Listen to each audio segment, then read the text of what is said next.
Welcome to TechLeaper channel, and in today's video I'm going to show you how to add Subscript on Microsoft Word. So at first open up your Microsoft Word and then open any document.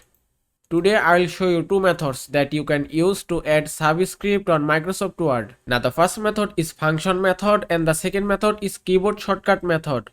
Now for the first method, just put the cursor here, then click on Home tab.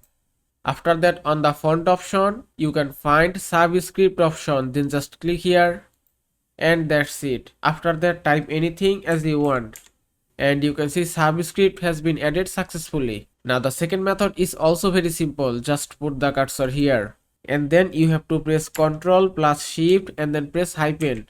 After that, type anything as you want and here it is. You can see Subscript has been added successfully. And that is how you can add Subscript on Microsoft Word. I hope this video was helpful. If it was, please give it a thumbs up and don't forget to subscribe.